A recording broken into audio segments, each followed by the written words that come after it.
Hi, this is Michael Buckoff from BetterTOEFLScores.com, and today I'm interviewing a TOEFL student. He took the TOEFL test a few weeks ago and he just got back his score, and check this out. He got 101 out of 120 in the TOEFL. Here are his subtotals. On the reading, he had 28 out of 30. Listening, 30 out of 30. Speaking, 23 out of 30. And writing was 20 out of 30 for, again, a total of 101. Now, I'm actually going to interview this student. His name is Arsene, and the purpose of the interview is to find out some useful suggestions for other students who are preparing for the TOEFL test, so they'll know what type of preparation they need to undertake in order to be ready to take this difficult test. Yeah, hi, Arsene. Hello.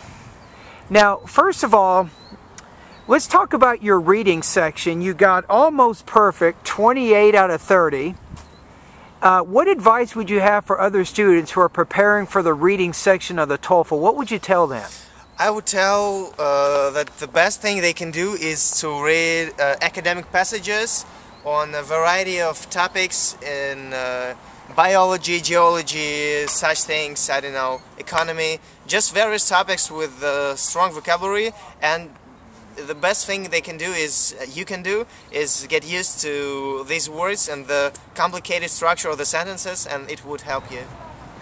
The other suggestion I would say is you can, while reading the passages they give you on the actual exam, try to be concentrated and try to answer every question.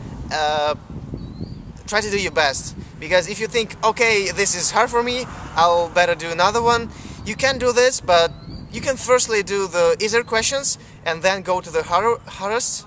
But the best thing you can do is concentrate on each question. Of course, you shouldn't waste your time on a very difficult question, but after you completed the easiest and maybe some of the hard questions, you can do the hardest one, and probably if you succeeded, you can get many points for this. Okay, what kind of background did you have with reading in general? Say, before you took the TOEFL, did you read any novels or textbooks or anything like that before you actually started studying for TOEFL? In my institution, I had a class where I should read a bit. I read Agatha Christie and so kind of novels.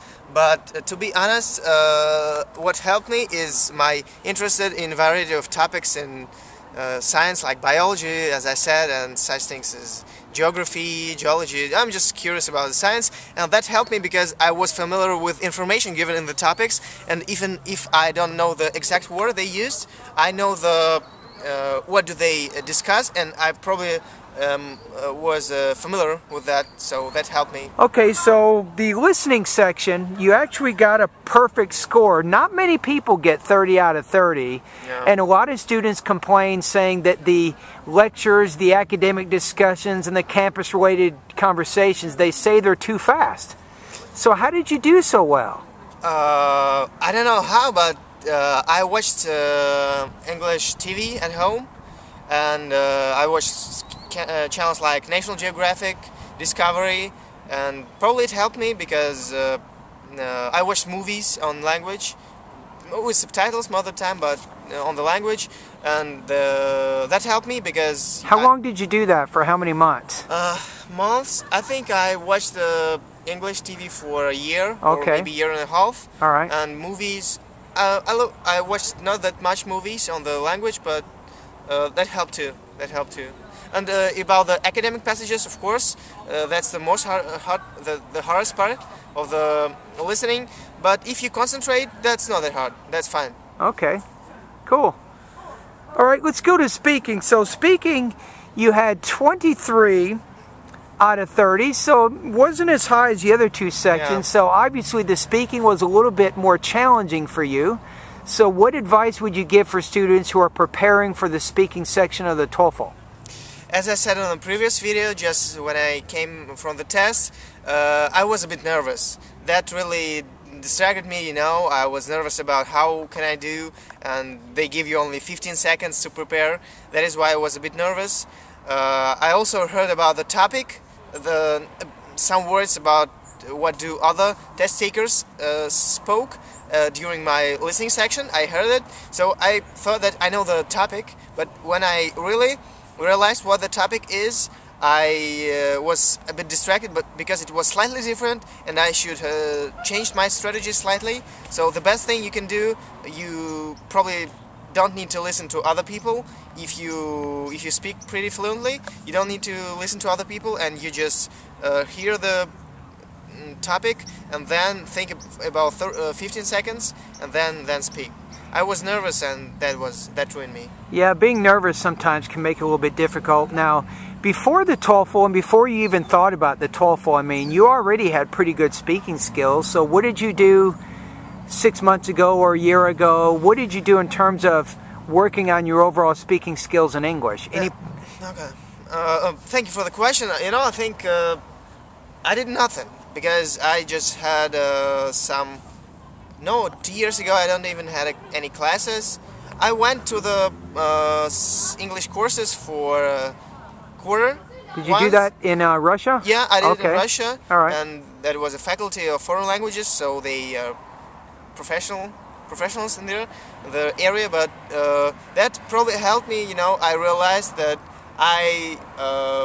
the languages, so I like them, and nothing more. So all right, the speaking probably is also better than maybe the average, because I watched the TV and movies in language. All right, let's go to the last section. So writing was the most difficult section of all your sections. So you had 20 out of 30, still pretty good. But it was a little harder. So what do you think went wrong on the writing section that made it harder for you? You know, when they send me my score, they also send a description of every section. Yeah. And in the writing section, they wrote that my grammar is sometimes not that good. I sometimes used,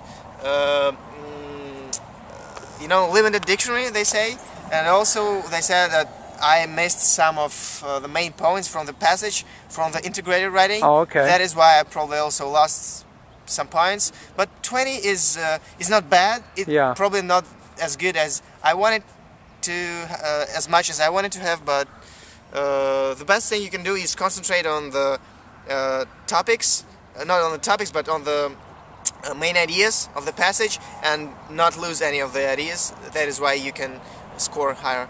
All right, well, Arsene, congratulations again on your 101 out of 120 in the TOEFL. It was my pleasure to have you as a student in my TOEFL class, and I know now you're getting ready to prepare for the GRE, right? Yeah. Okay, well, good luck in your preparation, and I thank you for sharing your helpful suggestions for other TOEFL students. Thank you very much, Michael.